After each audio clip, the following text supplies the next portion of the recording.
Bristlenose plecos are of the Ancestris genus. These remarkable species of dragon-like fish are native to the waterways of the Amazon rainforest, a place I've just returned from actually. I went on an expedition pretty deep into the Amazon rainforest with conservationist Paul Rosalie several weeks ago, and I even saw a wild pleco in the Amazon rainforest. Pleco. Oh, I love those. I use it for aquaponics. Oh yeah. Events from that trip will be for future videos on the channel. In this episode, we will be collecting fish eggs that were laid by South American bristlenose plecos. We will also be creating the appropriate environment for them, raising the offspring to a good size, and releasing them into a 75-gallon freshwater paradise. So sit back, relax, and let's explore. I'm your host, Rawshan. Yes, that's me lying exhausted on the floor of my aquaponics lab. I'll start off by saying this. Tanks are a lot of work during the initial stages. Like a lot of work, especially if you choose to do planted tanks, which I will always recommend over non-planted tanks. Sure, it's hard work at first, but if you just stick to it during those initial stages, you will eventually establish an incredibly self-sustaining ecosystem within your tank. You'll still need to do maintenance on your planted tank, but the aquatic plants and the beautiful ecosystem you created will do much of the work for you. Not to mention, you will have an endless supply of microplastic-free liquid gold, which you can extract from your tanks and use on your garden, farm, or even potted plants. And once you get really good with creating excellent environments for aquatic animals, every so often, nature will bless you with something extraordinary for your efforts. Okay, so this is crazy. My bristlenose is actually guarding eggs. This is freaking crazy! Dude, are you kidding me right now? He's not letting the camera catch the eggs right now. He's very protective of them. But there are eggs. Oh my god, dude. I have dragon eggs from a Hungarian horntail baby. Holy crap. Oh my god, this was not my ultimate goal, but if it was, I think I'd be crying right now. My goal here is to do aquaponics. That's an added bonus, for sure. And I got a Hungarian horntail artwork right here. And my Hungarian horntail here just gave birth to eggs. Definitely know who the mom is, because holy crap is she skinny. I was so scared for a second. I thought that she was like gonna die because of how skinny she was. Dude, she has no body like she did a few days ago when she had those eggs in her. This freaking snail is incredible. So after researching on the internet, I decided to extract the eggs from the cave and place them in this egg tumbler I got from this Japanese company. I love how this thing looks, real sciencey. Using this thing kind of made me feel like I was Dr. Henry Wu from Jurassic Park. But that's not the only reason I bought it. Having a great view of the eggs is important if you want to maximize the hatch rate, because that way you can monitor the condition of the eggs and combat potential fungal or bacterial growths that may appear early on.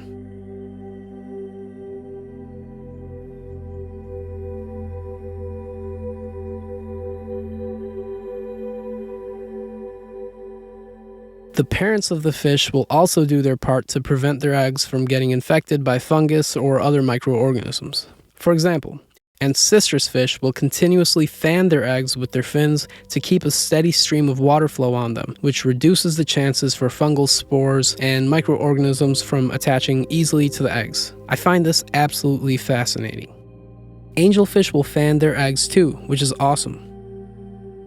Here's some closer-up shots of the eggs in the tumbler. You may notice that some of the Ancestris eggs are empty. While extracting the eggs, which were like stuck tightly onto the very back of the cave, I used the backside of a butter knife as carefully as I could, but some of the eggs still cracked during the removal process. I tried my best here, and in the future, I'll try to be even more careful. I am glad that I got the majority of the eggs out into the tumbler in great condition. As I watched the eggs floating peacefully into the tumbler like a bunch of precious Dragon Balls, I kept in mind that in every ecosystem, no organism is exempt from the food chain, especially not delicate eggs. Inevitably, a fungal growth appeared on day 4. I had to act fast and remove the fungus before it overtook the entire cluster. The good news was that the fungus was only growing on the empty eggshells and not on the healthy eggs. but I knew it was only a matter of time before it would spread to the healthy ones. Thus, I began manually removing the fungus to give the eggs an advantage. That's when I noticed that the eggs were no longer eggs. They were baby plecos.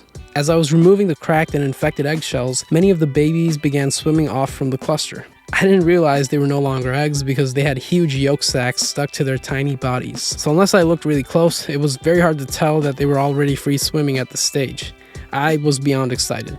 The eggs had turned into small fish in a matter of days. The attached yolk sac will be their primary nutrient supply for the next few days of their lives. It was a great sign to see the babies so active.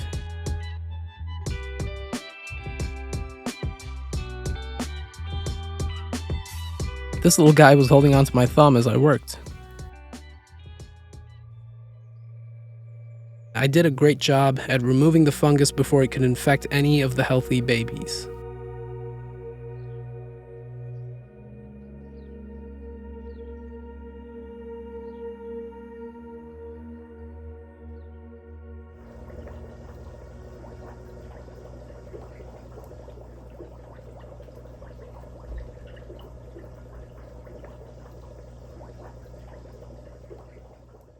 Let's talk a bit about the parents of these babies. I first purchased this albino female for my male calico ancestors. Calico, albino, those are just colorways, but they're all the same species, ancestors. But yeah, I first purchased this albino female about 3 months ago. About a week or so after I bought her, I was able to witness incredible courtship activity between the new female pleco and my male. My male ancestress was trying his best to convince the female to enter his cave, while on the other hand, the female had her own ideas. It seemed like she was trying to create an entirely new cave or some sort of underground burrow. This was a fascinating moment to witness.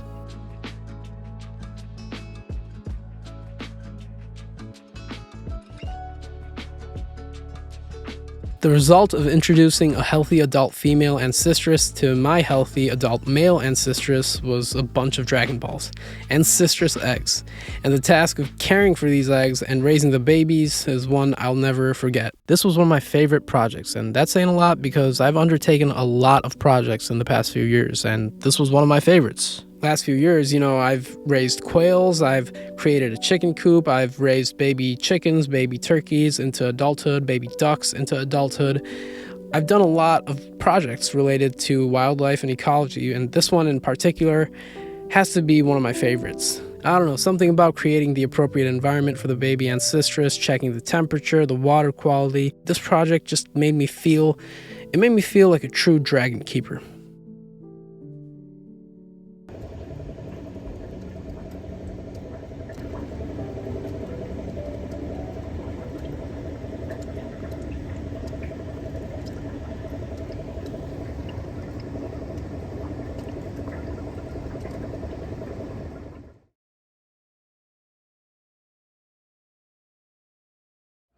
Here are the ancestress bristlenose babies.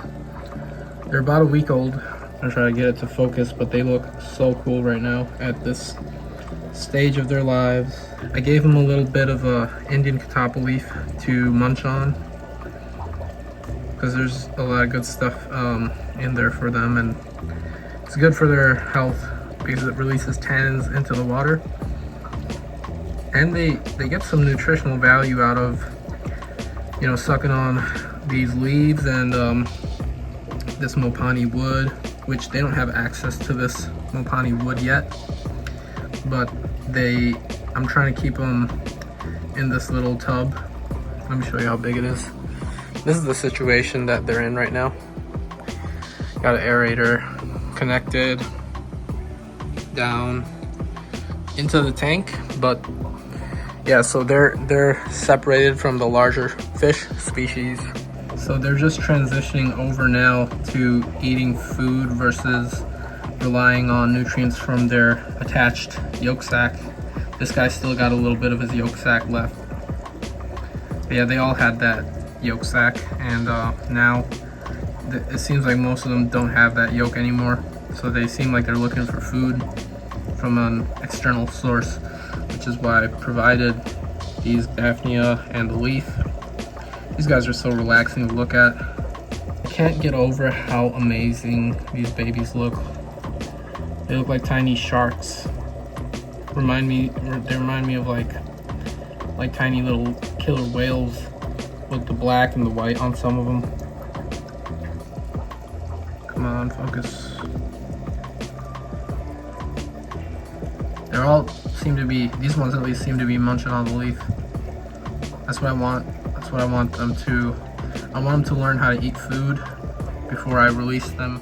For the next 2 weeks, my plan was to raise these babies up to a decent size before releasing them into my 75-gallon fish paradise, which had nothing but neon tetras, small algae eaters, and some shrimp. At first, I was feeding the babies some thawed-out Daphnia, and then I gradually moved them on to small amounts of flake food, and then eventually Hikari algae wafers. They seem to just love these Hikari algae wafers. I was constantly changing the water in their container because such a small container with so many mouths to feed can cause ammonia to build up rather easily. Ammonia is toxic to the babies and all fish for that matter, so daily water changes were mandatory for this situation.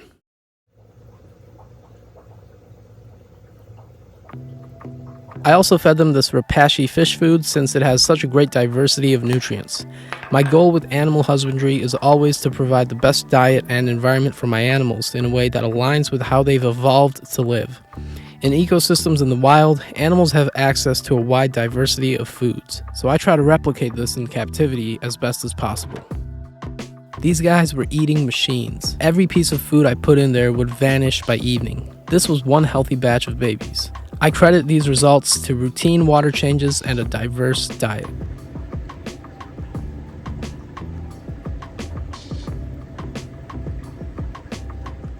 I couldn't wait to release these babies into the 75-gallon ecosystem full of neon tetras. The neons will actually make the baby plecos feel safer. You see, from the baby plecos' point of view, a school of small fish swimming above them is a very good sign. To them, that signals that there are no large fish in the ecosystem, large fish that could potentially eat them. In the native region of these baby plecos, the wild waters of South America, life is only but a fleeting moment of stasis, and there are often predators about. Thus, the school of tetras fits perfectly into the ecosystem I'm trying to create for the ancestress babies in the 75-gallon. The neon tetras make the plecos less nervous, and I believe the baby plecos make the neons less nervous. Small fish tend to make other small fish feel more comfortable. Maybe it's like that in the human world too. Overall, I was confident in my decision to introduce the 30-plus babies into this 75-gallon.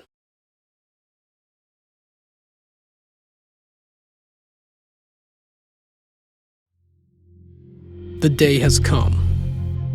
It's time to release the babies into the 75-gallon paradise tank.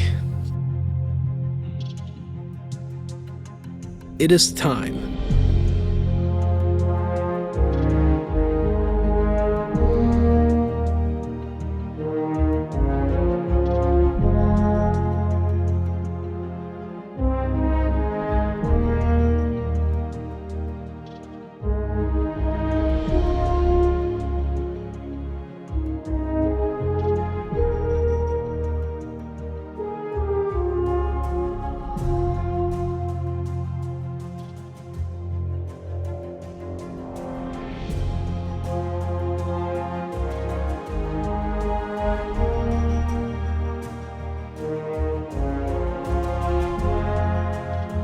The ancestress babies are in heaven. A wild underwater kingdom was just granted to them. A thriving ecosystem with endless opportunities, jungles to get lost in, canyons to explore, and all sorts of microorganisms to hunt down. My first ever ancestress breeding project is an absolute success.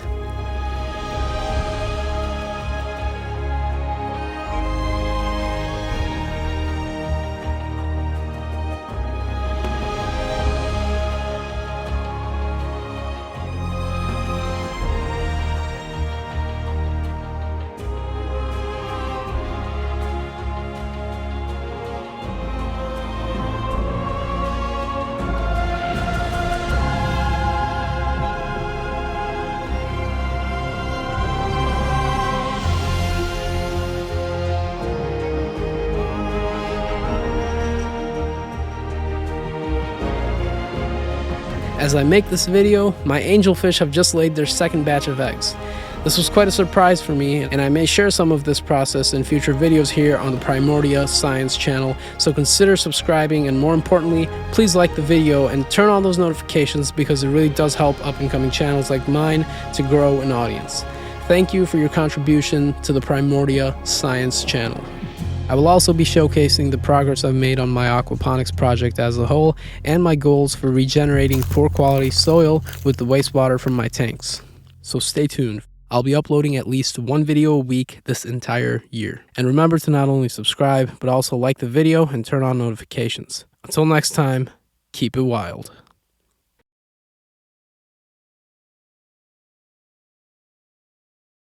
All right, we are in Lex Friedman mode. Gosh, my hair. Gosh, I gotta hit record stop here.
Gachapon from Japan. Got that from Osaka, Japan. Gachapon machine.